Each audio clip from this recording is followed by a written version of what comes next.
I, like many other people, have been thoroughly enjoying Elden Ring Nightreign, so it came as a bit of a surprise for me to see the plethora of negative reviews for it on Steam. Now, there are very legitimate gripes with this game, like it's way more fun with friends, which, spoiler, happens to be the only way I've played it. Some of the runs can seem frustrating when you have some bad RNG or not understanding the Locust Sentient Pest boss and randomly having levels taken from you. You know, the game has plenty of other issues like random drops or network issues, and if you're frustrated with this, all of that makes a lot of sense. But there's really one thing I don't understand. This. Look, you will not catch me ever doing something for 100 hours that I don't enjoy in my free time. Emphasis on free time. My free time is very limited as it is, so I plan on enjoying that time. Now, these games aren't for everyone, and that's totally fine. But man, go play something else. Like, if you enjoyed this game for 50 hours, but played it for another 50 and didn't enjoy the second 50, we should have just stopped at 40. Like, because it's okay for a game to just be a fun for a while and not be playable forever. Now, even if this review had maybe closer to, like, I don't know, 6 or 10 hours or so, I could see it maybe. I won't get that far, as, again, I would still do something else far before it if I wasn't enjoying myself. But I could rationalize that at least. But oh well, that's not the question here. We are here to be positive and let people do as they please. So, the question, is Elden Ring Nightreign worth it? If you enjoy shooting the shit with your friends and enjoy Elden Ring and Souls games in general, absolutely. Now, this game scratches an itch that I didn't even know I had. As someone who had a PS3 copy of Demon's Souls and making it all the way to current times playing every game, I had no idea that I wanted to play streamlined Souls with friends so bad. Now, I'm aware there were co-op mods for Elden Ring, and while those are fun, there's something very different about going on runs together with your friends and constantly starting from the same place and being able to do something entirely new, but still together, and every 30 to 40 minutes.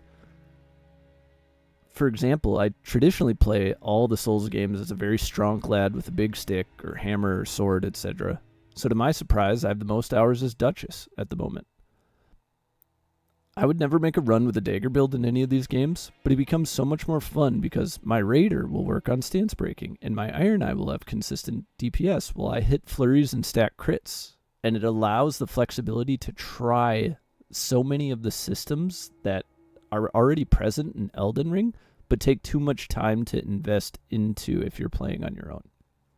I also think your enjoyment of this game will be dependent on a few other factors. Assuming you have a consistent friend group to play with, I think it's important that you don't try to min-max everything immediately.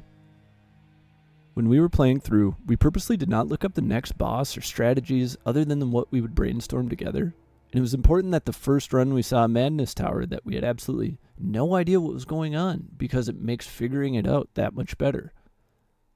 Shout out to Vike Spear for dumpstering Libra the first time. Figuring out that each boss's elemental weaknesses had windows for activating the stun with it meant it mattered to upgrade that dinky little dagger and swap for that moment in order to proc it. But it feels so much better figuring this out in an organic setting.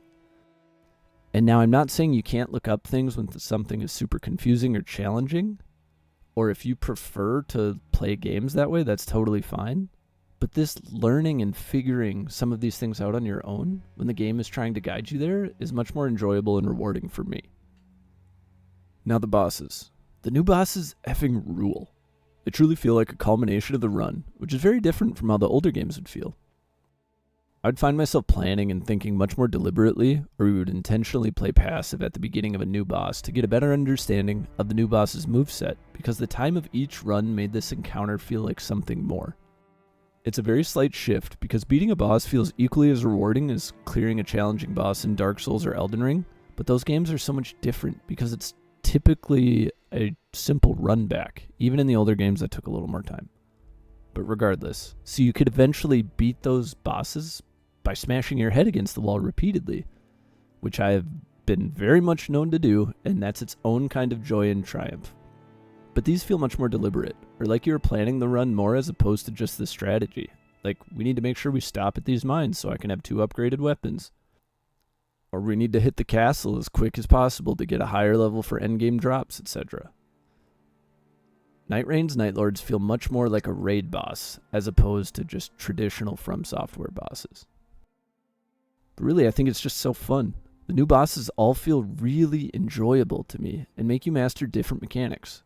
Figuring out who the weak link is in your party, with the very first boss with Gladius when he splits, mastering the timings on the grabs and gravity attacks with Adele, seeing Noster for the first time and instantly thinking about the Moonlight Butterfly in Dark Souls 1 before it becoming a winged bug of my nightmarish dreams.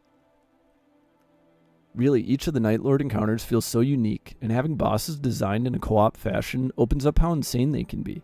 Libra's Madness attacks go over the entire boss arena, and making sure we'd have Iron Eyes, Ultimate, or Raiders, or Wilders for each buff period meant we had to be much more considerate with our resources and planning.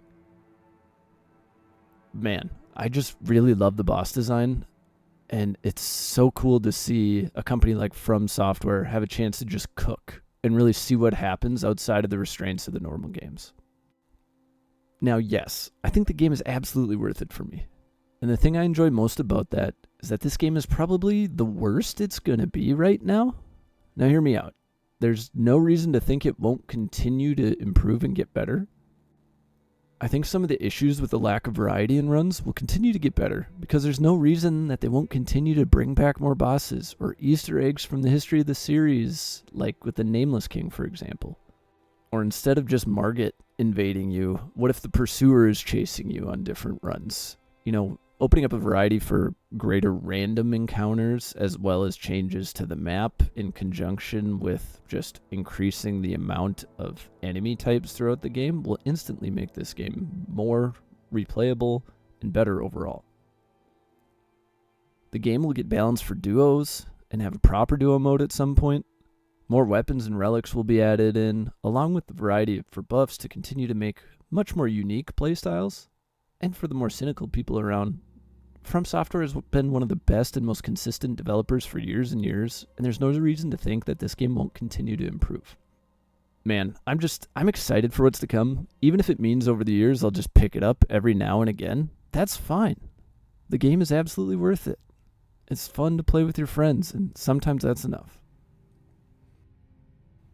Now, Foul Tarnished, thank you, and don't you dare go hollow.